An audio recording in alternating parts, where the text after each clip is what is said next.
Spiritual healing यानी कि आत्मिक चंगाई, आज इसके विषय में बात करेंगे। अभी तक हमने देखा कि यीशु का अधिकार, यीशु की दी अथॉरिटी जो है वो डीमंस के ऊपर है, दुष्ट आत्माओं के ऊपर है, हर तरीके की बीमारी के ऊपर है। हमने पिछले हफ्ते ये भी देखा कि कितने अद्भुत तरीके से यीशु ने एक कोढ़ी को ठीक करा। वो कह देते तब भी हो जाता, लेकिन उन्होंने टच करा।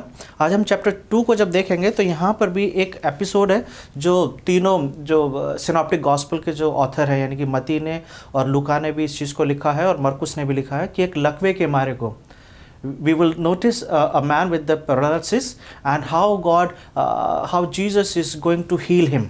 So let's look to the Lord in prayer and then we will dwell in this chapter. आइए प्रार्थना करें। प्रभु, हम आपका धन्यवाद देते हैं आज के दिन के लिए। विशेष तौर से प्रभु हम धन्यवाद देते हैं कि पिछले समय में प्रभु आपने मरकुस के पहले अध्याय के द्वारा प्रभु हमसे बातचीत करी, हमें बहुत ब्लेस करा। और आज प्रभु जब हम चैप्टर 2 के कुछ वर्सेस को देखते हैं, प्रभु आप हमारी मदद करें ताकि हम कुछ ना कुछ ऐसी बात सीखें प्रभु जिसके बारे में हम सोच सकें कि हम अपने विश्वास में कहाँ पाए जाते हैं। प्रभु अपने वचन के द्वारा हमसे बातचीत करें और हमारी मदद करें प्रभु कि हमारे जीवन में बदलाव ज़रूर दिखाई दे सके। यीशु मसीह के नाम से इस प्रार्थना को मांगते हैं, आमीन। मरकुस chapter 2, book of Mark chapter 2 and we will see first 12 verses. पहली 12 वर्सेस को देखेंगे और जैसे जैसे हम वर्सेस को पढ़ेंगे वैसे वैसे हम इसके अंदर जाते जाएंगे और इसको समझेंगे। तो जैसे यहाँ पे लिखा हुआ है कि कई दिन के बाद वो फिर कफरनहूम में आया और सुना गया कि वो घर में है। फिर इतने लोग इकट्ठे हुए कि द्वार के पास भी जगह नहीं थी और वो उन्हें वचन सुना रहा था। पहली 2 वर्सेस जो है वहाँ पर ये बताया जा रहा है कि once again Jesus comes back in Capernaum. और कफरनहूम इज़ अ प्लेस, ये एक ऐसी जगह है जहाँ पर यीशु ने अपनी मिनिस्ट्री शुरू करी थी। It was the home town of Jesus. यीशु का एक जगह है, घर है जहाँ पे वो यीशु ने मिनिस्ट्री शुरू करी। उसके बाद हमने देखा था वो गलील में गए और वापस कफरनहूम में आए। कफरनहूम जो है ये अगर आप मैप देखेंगे अपनी बाइबल में पीछे की तरफ मैप होगा, या जिन्होंने नक्शे के द्वारा ओल्ड टेस्टमेंट सीखा है तो उन्हें पता होगा कि कफरनहूम जो है उत्तरी भाग में है और यीशु जो है ज़्यादातर मिनिस्ट्री जो है उत्तरी भाग में ही कर रहे हैं, यानी कि गलील और कफरनहूम और इसी एरिया में मिनिस्ट्री कर रहे हैं। यहाँ पे ऐसा लिखा हुआ है कि जब यीशु फिर से कफरनहूम में आए तो दूसरी वर्ष में लिखा हुआ है कि इतने लोग इकट्ठे हो गए कि वहाँ पे जगह नहीं थी। ये वर्ष जो है इस बात को बताती है, इस बात को दिखा रही है कि किस तरीके से यीशु जो है पॉपुलर हो चुके हैं। ये एक ऐसा समय है कि जबकि पॉवर्टी बहुत ज़्यादा है, गरीबी बहुत ज़्यादा है, अनएम्प्लॉयमेंट है, लोगों के पास बहुत व्यवसाय नहीं है, बहुत जॉब नहीं है, ज़्यादातर मच्छी पकड़ने का काम कर रहे हैं या लेबर का काम करते हैं। सो बहुत एक हाइजीन प्लेस नहीं है, बीमारियां बहुत है और तरह तरह की समस्याएं यहाँ पर है। टैक्स एक बहुत बड़ी प्रॉब्लम है। लेकिन फिर भी एक चीज़ नोटिस कर रहे हैं कि इन सब के बावजूद जहाँ कहीं यीशु दिखाई देते हैं भीड़ की भीड़ वहाँ पे पहुँच जाती है। हमने चैप्टर 1 में देखा था कि पीटर के घर पूरा शहर जो है वो आ गया है, भीड़ जमा हुई है। और दूसरे दिन यीशु जब सुबह प्रार्थना के लिए निकले तब भी लोग आ गए हैं यीशु के पास और यीशु को देख रहे हैं, यीशु के पास जाना चाहते हैं। So we can notice the popularity of Jesus and we at the same time we can see that how people following Jesus. और मुझे वो ऐड याद आ रहा है, वो हज का एक पुराना ऐड आता था, आपको याद होगा हज का वो ऐड, कि जहाँ कहीं वो हज का जो नेटवर्क जाता है लोग फॉलो करते हैं। तो कुछ ऐसा ही हो रहा है कि जहाँ कहीं यीशु जा रहे हैं लोग उनको फॉलो कर रहे हैं। People are looking for Jesus और जैसे ही उन्हें पता चलता है वो सीधा सीधा यीशु के पास पहुँच जाते हैं। क्या रीज़न रहा होगा कि लोग बार बार यीशु के पास जा रहे हैं? मुझे ऐसा लगता है कि ये वो लोग हैं जिनके पास कोई आशा नहीं है। ये वो लोग हैं जिनके ऊपर कभी तरस नहीं खाया गया है। ये वो लोग हैं जिन्हें प्रेम की ज़रूरत है, जिन्हें सहारे की ज़रूरत है, जिन्हें आशा की ज़रूरत है। They are so desperate that whenever they see Jesus they go there. वहाँ पे उन्हें चंगाई मिलती है और चंगाइयों के साथ साथ उन्हें शिक्षा दी जाती है, क्योंकि ये वो लोग हैं शायद जिनके ऊपर तरस भी नहीं खाया गया है, जिनको कभी सिखाया भी नहीं गया है। So we can see the eagerness in people कि जहाँ पर यीशु वहाँ पे लिखा हुआ है दूसरी आयत में कि वो उन्हें वचन सुना रहा है। So they have come to hear Jesus. वो यीशु को सुनने भी आए हैं, बीमारों को भी लेकर आए होंगे कि यीशु ठीक करेंगे। So we can see that they come with the hope. ये लोग जो हैं एक आशा, एक उम्मीद के साथ यीशु के पीछे आ रहे हैं। और तीसरी वर्ष में लिखा हुआ है और लोग एक लकवे के रोगी को 4 मनुष्यों से उठवाकर उसके पास ले आए, परंतु जब वे भीड़ के कारण उसके निकट न पहुंच सके तो उन्होंने उस छत को जिसके नीचे यीशु था खोल दिया, और वो उसे उधेड़ चुके, और उस फाटक को जिस पर और उस खाट को जिस पर लकवे का रोगी पड़ा था लटका दिया। This is a important event, और इसलिए जब इसे तीनों जगहों पे पढ़ते हैं, मत्ती में पढ़ते हैं और लूका में पढ़ते हैं, so we can see we can understand the scene that how faithful, how wonderful this person has, like इसके पास एक अच्छे दोस्त हैं, एक ऐसे दोस्त हैं कि जब उन्हें ये पता चला कि यीशु उस जगह पर आया हुआ है, Jesus has come in that place, they don't want to miss the opportunity. वो किसी भी तरीके से अपने दोस्त को, अपने फ्रेंड को वहाँ पे ले जाना चाहते हैं, ताकि क्यों ले जाना चाहते हैं? क्योंकि उन्होंने गवाहियाँ सुनी है, उन्होंने सुना है कि यीशु किस तरीके से लोगों को चंगा कर देता है और हर तरीके की बीमारी ठीक हो रही है। और यहाँ पे ऐसे लिखा हुआ है कि वो एक खाट के ऊपर, हिंदी में आया खाट पे, या उस पर इंग्लिश में आया मैट और हिंदी में आया खाट के ऊपर लिटाकर उसको लेकर आए हैं, और वो कोशिश कर रहे हैं कि किसी तरीके से घर में आ जाए। और जब घर में जगह नहीं मिल रही है तो छत पे चले गए, और वहाँ से छत को तोड़ के वहाँ से अंदर उसको डाला जा रहा है, ताकि यीशु के पास वो सामने वो चला जाए और उसको चंगाई मिल जाए। आपने एक मूवी देखी होगी, उस मूवी के अगर आपको सीन को याद करेंगे तो मुझे लगता है कि कुछ ऐसा ही सीन यहाँ पे रहा होगा। आपने 3 इडियट मूवी देखी है, उस 3 इडियट मूवी के अंदर आपको एक सीन याद होगा कि जहाँ पे एक व्यक्ति बीमार है और उसको स्कूटी के ऊपर 2 लोग लेके जा रहे हैं, और वो स्कूटी जो है पूरी सिटी के अंदर से निकल के जा रही है, और जो व्यक्ति बीमार है वो पूरी तरीके से लटका हुआ है। ये एक सीन हम आपको दिखा रहे हैं, आप इसे देख सकते हैं। और ये एक बड़ा फनी सीन था। आपने भी जब ये मूवी देखी होगी तो यू मस्ट बी लाफिंग कि कैसा जिसको एक एम्बुलेंस में ले जाना चाहिए उसको स्कूटी पे ले जाया जा रहा है, और वो जो बीमार है उसको he is out of sense, उसे कोई सेंस नहीं है, और वो उनकी इच्छा बस यही है कि किसी भी तरीके से इसकी मदद कर दी जाए ताकि ये व्यक्ति जो है बच जाए। और परिणाम ये हुआ था, मूवी में ये दिखाया गया था कि ही वाज सेव्ड, वो बच गया। यहाँ पे भी जो 4 लोग हैं, जब इन्हें ये पता चला है कि यीशु यहाँ पर आया है, इमेजिन द सीन, कैसा रहा होगा कि वो उसको खाट पे बिठा के उसको भाग के जा रहे होंगे कि कहीं मिस ना हो जाए, कहीं यीशु चला ना जाए। और हो सकता है कि कुछ लोग जो आसपास के होंगे, जो नगर के लोग हैं, वो शायद देख के हो सकता है हंस रहे होंगे, या हो सकता है कि वो एक बड़े अलग तरीके से देख रहे होंगे कि ये कर क्या रहे हैं कि एक व्यक्ति को जो बीमार है उसको खाट पे पड़ा हुआ है, चारपाई पे पड़ा हुआ है, और उसको उठा के भाग रहे हैं। दूसरा चीज यहां पे ऐसा लिखा हुआ है कि जब वो घर में एंटर करना चाह रहे हैं from the door, they are not able to come inside, तो वो क्या कर रहे हैं, वो उस खाट को ऊपर की तरफ ले जा रहे हैं, छत पे। थोड़ी देर के लिए सोचिए कि किसी व्यक्ति को जो चारपाई पे पड़ा हुआ है, खाट पे पड़ा हुआ है, उसको आसानी से छत पे ले जाया जा सकता है क्या? किसी सामान को फिर भी टेढ़ा मेढ़ा करके उठा के आप छत पे ले जा सकते हैं, but imagine with me, the man is lying on a cot, and now 4 people, they took the staircase, and through the staircase they took this man on the roof. क्या ये आसान रहा होगा?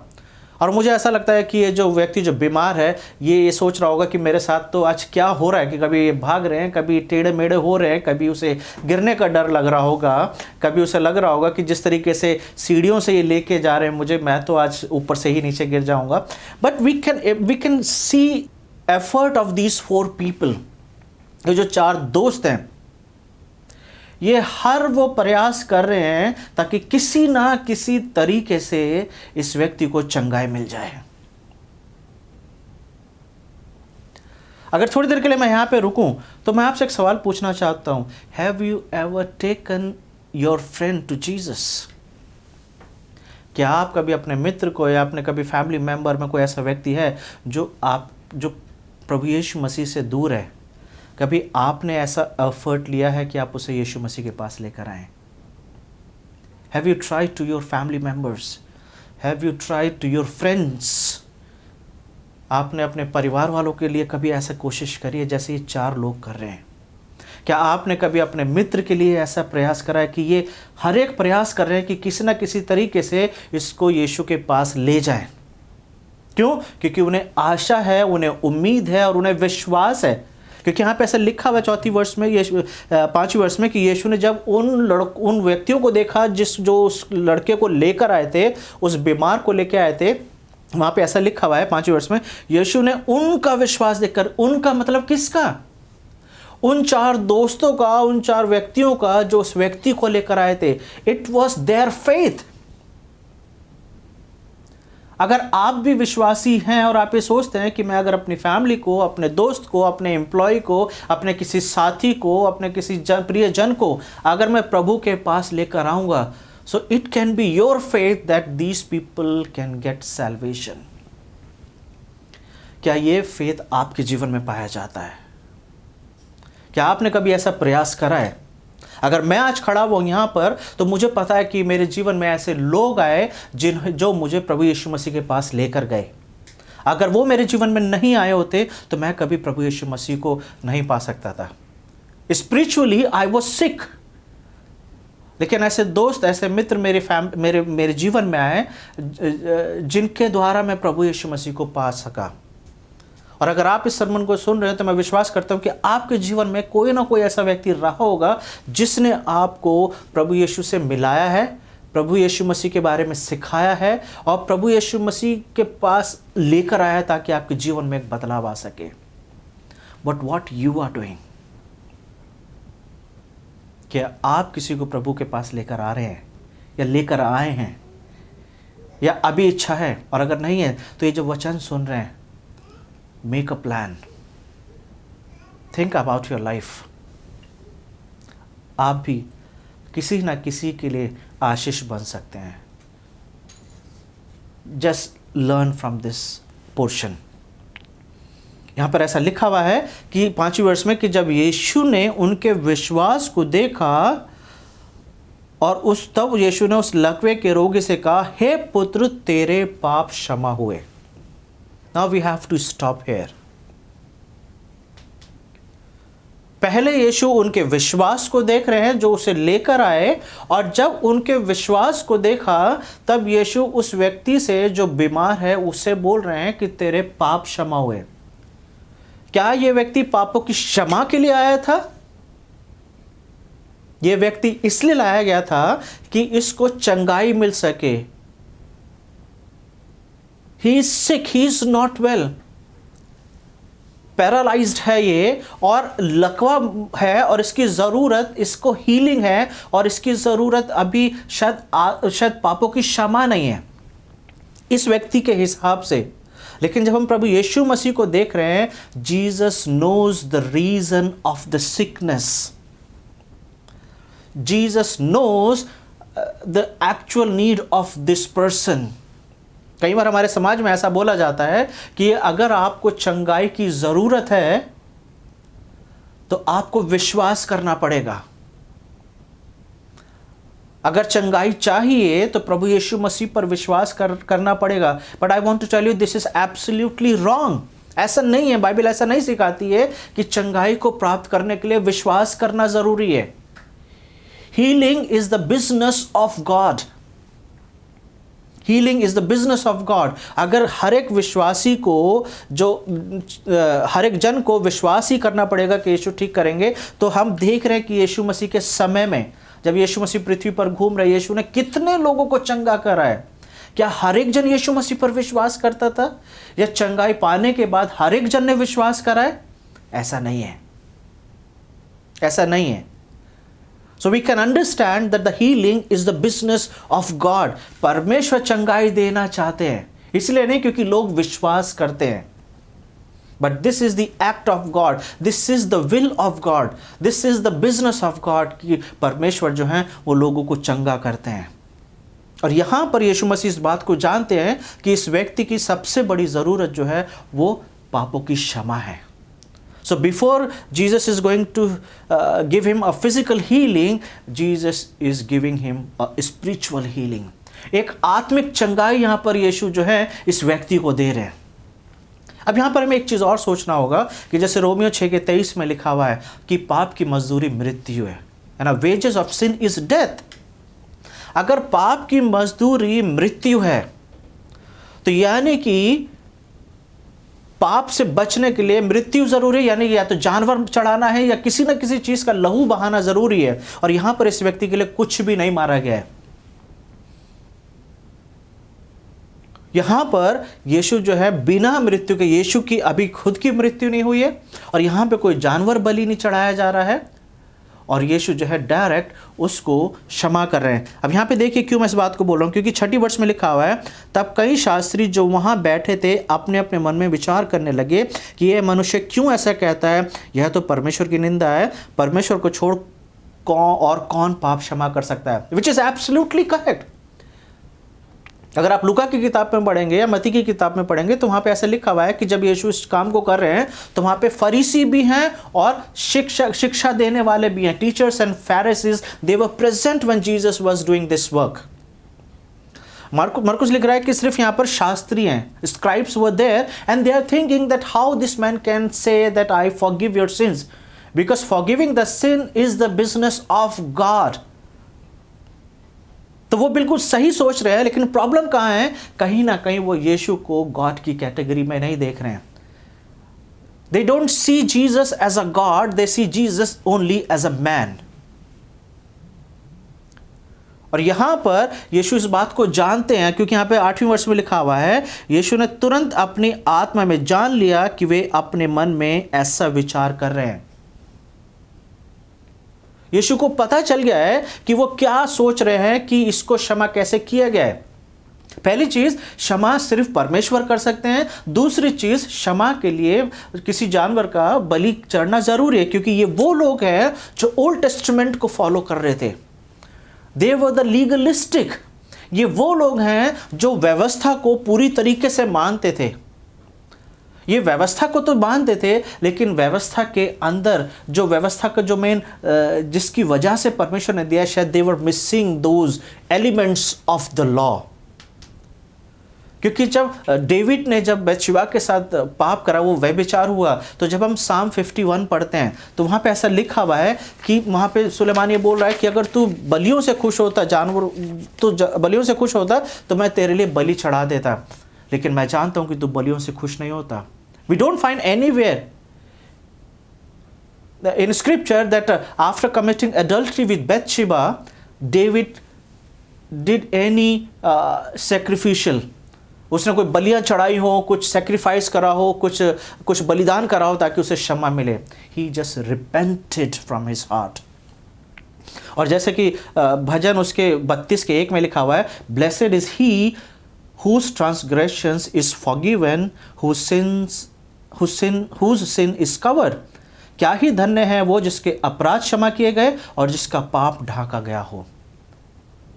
पापों की क्षमा करना परमेश्वर का बिजनेस है। Healing is the business of God, forgiving is the business of God. और यहां पर यीशु उसकी उनके मनों की बात जान के यीशु ने तुरंत उनको उत्तर दिया, तुम अपने मन में अपने मन में क्यों ये विचार कर रहे हो। 8वें वर्ष पढ़ रहा हूं और 9वीं, क्या सहज है क्या लकवे के रोगी से यह कहना कि तेरे पाप क्षमा हुए, या ये कहना कि उठ अपनी खाट उठा और चल फिर। जब यीशु ने इस बात को एड्रेस करा तो जिनके मन में ये क्वेश्चन आ रहा था उनको तुरंत एक सवाल उनके दिमाग में आ जाना चाहिए था कि जो हम अपने मन में सोच रहे हैं ये इस व्यक्ति को कैसे पता चल गया। Because they were questioning in their heart that how this man can forgive the sins of this man.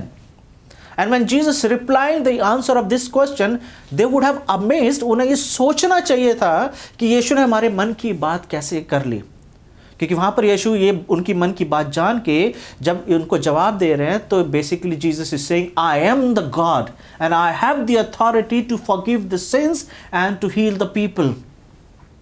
और यहाँ पे इन्हें समझ जाना चाहिए था कि जो हमारे मनों की बात जान रहा है ये केवल परमेश्वर ही जान सकता है, क्योंकि ओल्ड टेस्टमेंट में भजन संहिता में 139 में और बहुत सारी जगहों पे वहाँ पे ऐसा लिखा जा रहा है that God knows every thought of my heart, God knows every thought that comes in me. मेरे मनों में उठने वाले हर एक विचार को परमेश्वर जानता है। We can't hide anything from God. क्या आप छुपा सकते हैं कुछ? दाऊद बोल रहा है, ना तो मैं अपना आप को छुपा सकता हूं और ना मैं अपने विचारों को छुपा सकता हूं। परमेश्वर हर एक चीज जानते हैं। और ये स्क्राइब्स हैं। स्क्राइब्स कौन होते थे? यानी कि टीचर्स, यानी कि शास्त्री। ये वो लोग होते थे जो बाइबल को लिखा करते थे अपने हाथ से। उस समय का जो स्क्रिप्चर होता था, ये अपने हाथ से लिखते थे और इन्हें ये चीजें याद रहती थी। लेकिन कहीं ना कहीं they were so spiritually blind that they could not see that God was standing in front of them. लेकिन फिर से अगर चौथी और पांचवी वर्ष में हम जाएंगे तो वहां पे ऐसे लिखा हुआ है कि लकवे का रोगी जब आया तो उसे देखा जा रहा है। नाउ इमेजिन विद मी कि ये 4 लोग जो हैं यीशु को छत पे लेकर गए हैं और यीशु वहां पे सुसमाचार प्रचार कर रहे हैं। और जब प्रचार का काम चल रहा है, जो छत तोड़ी जा रही है, we can see the interruption in preaching. यीशु प्रचार कर रहे हैं, लोग सुन रहे हैं और जगह जो है खचाखच लोगों से भरी हुई है और अचानक से आवाजें आनी शुरू हुई होंगी। और जहां पर यीशु खड़े हैं, जिस घर का जो मालिक है, जो उस घर में रहने वाले हैं, दे मस्ट बी देयर, और यीशु वहां पे प्रचार कर रहे हैं। और जब छत को तोड़ा जा रहा होगा या खोला जा रहा होगा, उसकी टाइल्स हटाई जा रही होंगी, उस पे जो हे रखी जाती थी या जो घास फूस रखी जाती थी उसको हटाया जा रहा होगा, तो कुछ चीजें सामने गिर रही होंगी। Imagine with me that Jesus is standing and he is preaching और suddenly कुछ ना कुछ चीजें घर में गिर रही हैं। और हो सकता है कि वो जो मालिक होगा वो यीशु की तरफ देख रहा होगा ऐसे करके कि ये क्या हो रहा है, और फिर वो छत पे देख रहे होंगे और वो देख रहा होगा कि उसका घर टूट रहा है, छत टूट रही है। और फिर इतनी छत तोड़ी गई कि एक खाट पूरी नीचे आ जाए। कम से कम कुछ नहीं तो कम से कम 4 फीट या 6 फीट का लंबा एक, और 6 फीट और 4 फीट का शायद हो सकता है एक इतना बड़ा होल किया गया है छत के अंदर, जहां पे चारपाई पूरी नीचे उतर जाए। लेकिन यीशु को उस इंटरप्शन से प्रॉब्लम नहीं है। यीशु को उस रुकावट से, उस दिक्कत से प्रॉब्लम नहीं है। हो सकता है कि घर का जो मालिक है, जो वो ये सोच रहा होगा कि मैंने अपने घर में यीशु को क्यों बुलाया, यीशु के आने से मेरा नुकसान हो गया है। या हो सकता है लोगों का ध्यान जो है यीशु की बजाय उस तरफ चला गया होगा जहां पे वो लोग जो है वो छत को तोड़ रहे हैं और उस व्यक्ति को नीचे ला रहे हैं। But which it's fine with Jesus. यीशु को इनसे प्रॉब्लम नहीं हो रही है, क्योंकि यहां पर यीशु मसीह बोल रहे हैं कि उनके विश्वास को देख के इट वॉज द फेथ। और जैसे जेम्स बोलता है, faith without action, faith without work is dead. ये 4 दोस्त जो हैं विश्वास करते हैं और विश्वास के साथ साथ now they are doing work, वो काम कर रहे हैं। उन्हें पता है कि यीशु चंगाई कर सकता है, उन्हें पता है यीशु हील कर सकता है, लेकिन उसके ऊपर काम कर रहे हैं। Show your faith by your actions. अपने विश्वास को अपने कार्यों में दिखाइए। अगर आप अपने आप को विश्वासी बोलते हैं, then show in your actions. और यहाँ पे ऐसा लिखा हुआ है कि यीशु इस बात को देख के ही वॉज सो इम्प्रेस्ड, और यीशु ने उनके दोस्तों को देख के उसको चंगाई दे दी। और 9वीं वर्ष में फिर से वापस आते हैं और यीशु पूछ रहे, सहज क्या है? क्या लकवे के रोगी से यह कहना कि तेरे पाप क्षमा हुए, या यह कहना कि उठ अपने खाट उठा चल फिर?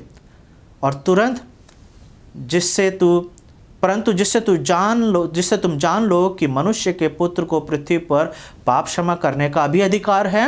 और उसने उस लकवे के रोगी से कहा, मैं तुझसे कहता हूं, उठ अपने खाट उठा और चला जा। और वो उठा और तुरंत उठकर चला गया। Immediately as Jesus said, get up, take your mat, take your cot and go. वहां पे लिखा हुआ इमीडिएटली, वो उसी वक्त तुरंत वो खड़ा हुआ, अपनी खाट उठाई और वो परमेश्वर की स्तुति करता हुआ चला गया। ऐसा लुका में लिखा हुआ है।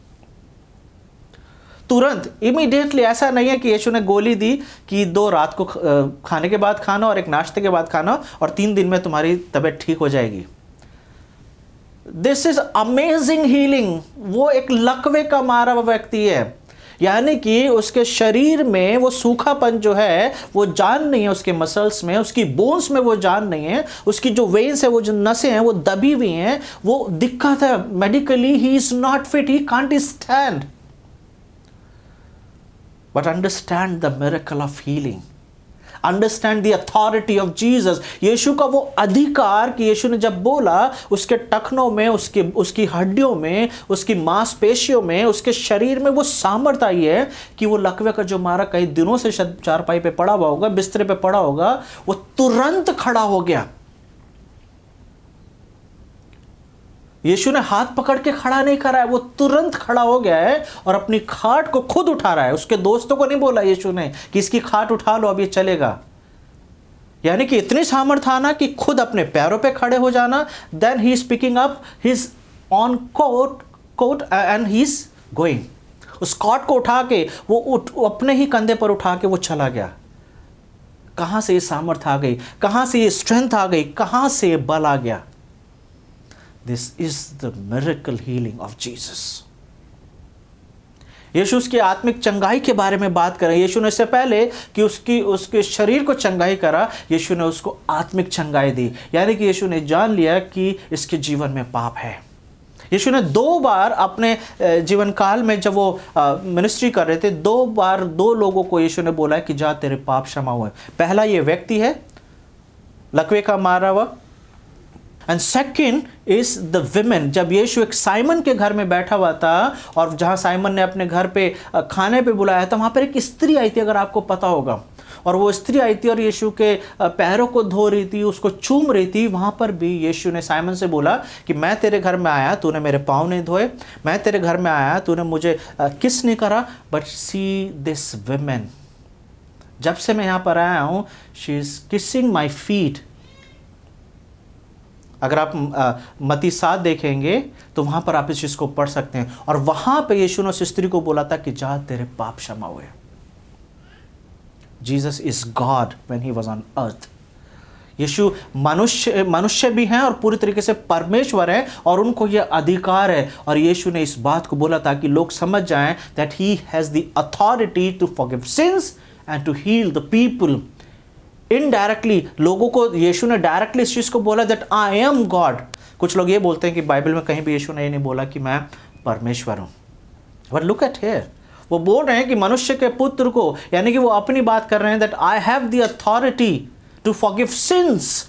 क्योंकि वो लोग सही सोच रहे हैं, यहूद जो शास्त्री लोग हैं वो सही सोच रहे हैं कि पापों की क्षमा करने का अधिकार केवल और केवल परमेश्वर को है। I can't forgive your sins, you can't forgive my sins.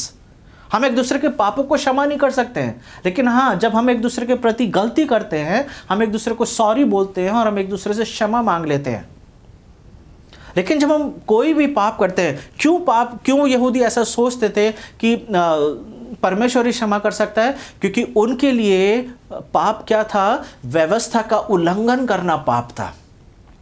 व्यवस्था की बातों को ना मानना पाप था। इसलिए वो यही सोचते थे कि व्यवस्था को अगर उल्लंघन किया गया है, व्यवस्था को नहीं माना गया है, तो केवल और केवल परमेश्वर ही क्षमा कर सकते हैं, विच इज एब्सोल्युटली करेक्ट। लेकिन कहीं ना कहीं वो यीशु के कार्यों के द्वारा, जबकि यशायाह ने इस चीज को बोला है कि तुम ऐसे उन कामों को देखोगे कि हर तरीके की बीमारियों से चंगाई मिलेगी, पापों से क्षमा मिलेगी। शायद इन वर्सेस को ये जानते होंगे, लेकिन इन वर्सेस को वो यीशु के साथ मैच होता हुआ नहीं देख रहे हैं। They have knowledge, they know everything, but somewhere they are not able to understand and see the God in their midst. क्या आप प्रभु यीशु मसीह को अपने जीवन में एक्सपीरियंस करते हैं क्या? यीशु जब उस व्यक्ति को यीशु के पास लाया गया, तो यीशु बोल रहे हैं कि जा तेरे पाप क्षमा हुए। जब आप और मैं अपने किसी मित्र को, अपने किसी परिवार के व्यक्ति को या किसी अपने प्रियजन को जब हम प्रभु के पास लेकर आएंगे, तो परमेश्वर के वही वर्ड्स होंगे जो यीशु इस व्यक्ति को बोल रहा है कि जा तेरे पाप क्षमा हुए। जब हम किसी को परमेश्वर के पास लेके जाते हैं, तो जिस तरीके से 4 दोस्त जब उस व्यक्ति को लेके गए, तो यीशु ने उन लोगों का, यानी कि उसके दोस्तों का विश्वास देख के बोला कि जा तेरे पाप क्षमा हुए। You can become that instrument, you can stand in the gap आपके द्वारा किसी न किसी के जीवन में उद्धार आ सकता है, आपके द्वारा किसी न किसी को क्षमा मिल सकती है, लेकिन वो तब होगा जब हम कुछ इस तरीके के एफर्ट्स लेंगे जैसे यहाँ पर देखा गया है। क्योंकि यहाँ पे जब ख़त्म हो रहा है तो वहाँ पे लिखा हुआ है 12वें वर्ष में, वो उठा और तुरंत खाट उठा के सबके सामने से निकल कर चला गया। इस पर सब चकित हुए और परमेश्वर की बढ़ाई करी। See the work of God. Everybody was amazed to see this act and they started praising God और कहने लगे हमने ऐसा कभी नहीं देखा। शुरू से हमें देख रहे हैं चैप्टर 1 में जब यीशु ने काम करा, पीपल वर अमेज्ड। क्यों? क्योंकि उन्होंने इस तरीके के कामों को नहीं देखा है कभी होते हुए। और यहाँ पे ऐसे लिखा हुआ है कि लोग जो हैं परमेश्वर की बढ़ाई कर रहे हैं। Why they are giving credit to God? Because somewhere they understand that only God can do this kind of a work. तो यानी कि एक तरीके से वो लोग हैं जो ले पीपल हैं, जो एक साधारण से लोग हैं, जो इस बात को समझ रहे हैं कि इस तरीके का काम केवल परमेश्वर कर सकता है। दूसरी तरफ एक स्क्राइब है, एक शास्त्री है, जिसके दिमाग में एक डाउट आ रहा है कि इस तरीके का काम कौन कर सकता है।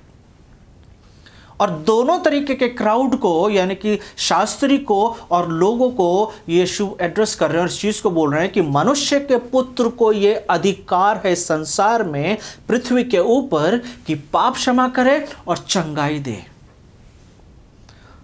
और जो हमारी सीरीज का जो क्वेश्चन है वो यही है, हु इज जीसस।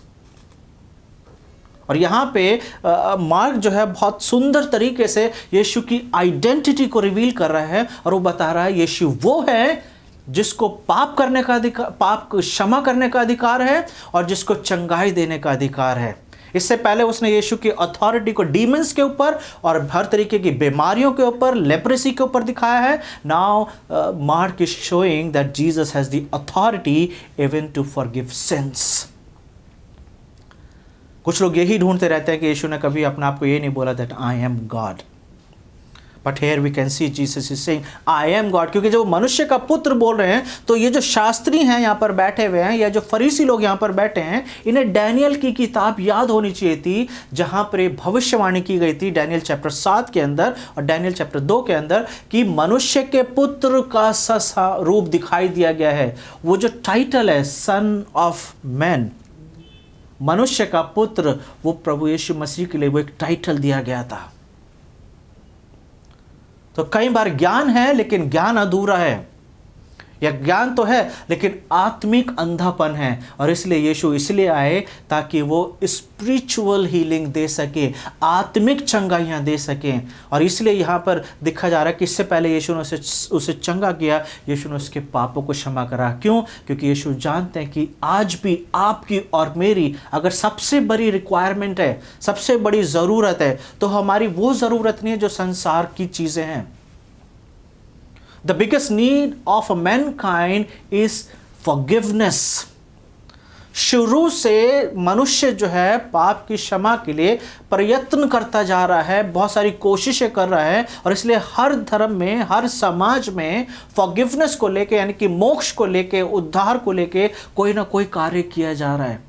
और यहाँ पर यीशु बता रहे हैं you can't earn salvation, you can't earn salvation. इस व्यक्ति ने पापों की क्षमा को कमाया नहीं है, इसके अंदर कोई ऐसी क्वालिटी या कोई ऐसी एबिलिटी नहीं है कि इसको क्षमा मिली है, but it is the business of God, this is the act of God.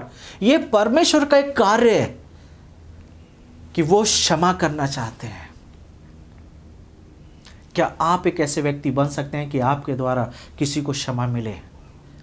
काम कीजिए इस हफ्ते, ढूंढिए कोई ऐसा व्यक्ति जिसके जीवन में आपके द्वारा क्षमा आ सके, जिसके जीवन में आपके द्वारा आत्मिक चंगाई आ सके, जिसके जीवन में आपके द्वारा पापों की क्षमा मिल सके। कोई एक व्यक्ति ढूंढिए जिसे आप प्रभु के पास ला सके। उन 4 दोस्तों ने हर तरीके का प्रयास करा है और हार नहीं मानी है। उन्होंने ये नहीं सोचा इस घर का मालिक क्या सोचेगा, उन्होंने ये नहीं सोचा कि लोग हंस रहे होंगे, लोग उनके बारे में क्या कह रहे होंगे। उन्होंने किसी चीज़ की परवाह नहीं करी, बट दे ट्राइड एवरीथिंग। छत तोड़ देना मतलब कि उन्होंने उस लिमिट को भी क्रॉस कर दिया जहां पर हम ये सोच सकते थे कि अगर अंदर नहीं जा सकते हैं तो फॉरगेट दिस, कभी दूसरे टाइम ट्राई करेंगे। उन्हें पता था कि आज ही दिन है उद्धार का, today is the day of salvation. We can learn from those friends and we can also become the friend of sinners. तो मेरी ये प्रार्थना है कि जब हम इन वचनों को देख रहे हैं, इस तरीके के वचनों को जब हम सीखते हैं, जैसे कि पौलुस बोल रहा है प्रेरितों के काम उसके 13 के 38 में, book of act chapter 13 and verse 38, I want you to know that through Jesus the forgiveness of sins is proclaim to you. यीशु मसीह के द्वारा पापों की क्षमा तुम्हें सुनाई गई है, तुम्हें बताई गई है। जब हम यीशु पर विश्वास करते हैं तो कहीं ना कहीं वो शब्द हमारे लिए बोले जाते हैं कि तुम्हारे पाप क्षमा हुए। अगर आप ऐसे व्यक्ति हैं जो यीशु पर विश्वास नहीं कर रहे हैं, अगर आप अभी यीशु पर विश्वास करेंगे तो अभी वो शब्द आपके लिए बोले जाएंगे स्वर्ग में कि तेरे पाप क्षमा हुए। जब हम यीशु के पास आते हैं तो सबसे पहला काम जो है वो आत्मिक चंगाई हमें मिलती है। हमारे लिए वो शब्द बोले जाते हैं, you are forgiven, you are forgiven. यीशु ने उस व्यक्ति को बोला कि तेरे पाप क्षमा हुए, अपने खाट उठा। So basically you have saved, go in peace, शांति से जाओ। विश्वास कीजिए, अगर आप पहली बार इस सरमन को सुन रहे हैं, अगर आप विश्वास करेंगे प्रभु यीशु मसीह के ऊपर, आपके पाप आज अभी इसी वक्त क्षमा किए गए हैं। आइए हम प्रार्थना करें। प्रभु मैं आपका धन्यवाद देता हूं कि प्रभु यीशु मसीह के द्वारा प्रभु हम सब के पाप क्षमा हुए हैं। धन्यवाद देते हैं प्रभु कि यीशु के जो वायदे, जिस तरीके से पौलुस प्रेरितों के काम में बोलता है कि जितने लोग जब यीशु मसीह के पास आते हैं तो उन्हें भी पापों की क्षमा मिलती है। हम सब प्रभु पापों की क्षमा को अनुभव कराया हमने यहाँ पे, और यही प्रार्थना करना चाहते हैं हर एक उस व्यक्ति के लिए जो इस सरमन को सुन रहा है कि प्रभु उन्हें पूरी तरीके से पापों की क्षमा मिल सके, ताकि एक नई सृष्टि प्रभु हम बन जाएं। हम में से हर एक को आत्मिक चंगाइयों की ज़रूरत है। प्रभु मदद करे ताकि हर एक व्यक्ति इस आत्मिक चंगाई को आज अभी ले ले। जब ये सरमन सुने तो उनके जीवनों में वो आत्मिक चंगाई आ सके। धन्यवाद देते हैं आज के वचन के लिए। यीशु मसीह के नाम से इस प्रार्थना को मांगते हैं, आमीन।